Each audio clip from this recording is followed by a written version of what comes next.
कविता ही दुख की बोली है। मुझको तब भी ये लगता था कविता ही दुख की बोली है।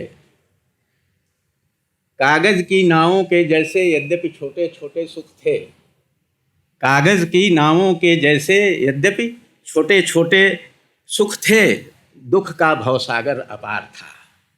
कागज की नावों के जैसे यद्यपि छोटे छोटे सुख थे, दुख का भवसागर अपार था। लेकिन थी एक जगह घर में जो अभी तक नहीं डूबी थी, लेकिन थी एक जगह घर में जो अभी तक नहीं डूबी थी।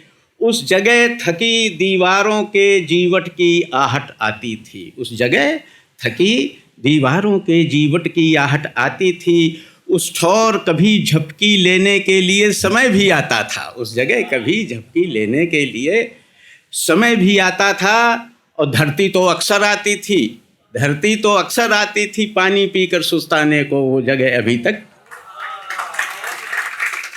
धरती तो अक्सर आती थी पानी पीकर सुस्ताने को, और जब कभी अकेले में आकर बादल भी लोट लगाते थे। और इतनी ऊंची वो जगह हमारे घर की यही दुछत्ती थी, इतनी ऊंची वो जगह हमारे घर की यही दुछत्ती थी, जिसमें थे चार झरोखे जो सीधे आत्मा में खुलते थे, जिसमें थे चार झरोखे जो सीधे आत्मा में खुलते थे। और उस अंधकार में डूब डूब सारी दुनिया, जब जब जब अंधकार में डूब डूब सारी दुनिया सो जाती थी, तब इन्हीं झरोखों से होकर पानी की चादर ओढ़ ओढ़ मिट्टी की खुशबू आती थी। पावस की आंखें अक्कासी नीलम की तरह चमकती थी, पावस की आंखें अक्कासी नीलम की तरह चमकती थीं।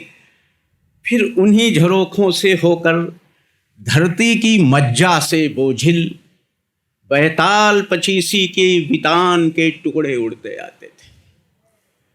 फिर उन्हीं झरोखों से होकर धरती की मज्जा से बोझिल बैताल पचीसी के वितान के टुकड़े उड़ते आते थे। और ताजे अखबारी कागज़ की खुशबू में उलझी उलझी सी अद्भुत ध्वनियाँ भी आती थीं, अद्भुत ध्वनियाँ भी आती थीं।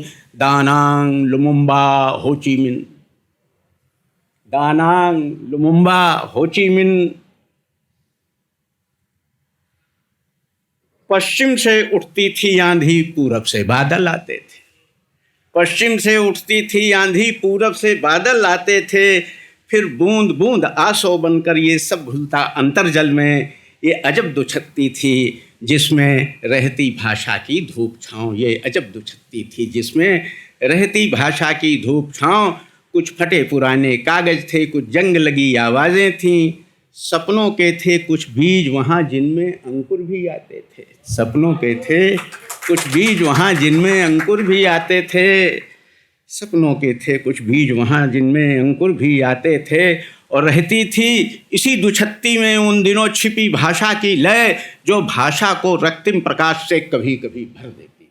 रहती थी उन्हीं दिनों, रहती थी उन दिनों छिपी कविता की लय, जो भाषा को रक्तिम प्रकाश से कभी कभी भर देती थी। मुझसे झींगुर से और थकी दीवारों से कविता की लय तब आ कर टकराती थी, तब आ कर टकराती थी मुझसे झींगुर से, और मुझसे झींगुर से और थकी दीवारों से कविता की लय तब आ कर टकराती थी। कविता ने ही हमें बताया भेद दुख का, कविता ने ही हमें बताया भेद दुख का।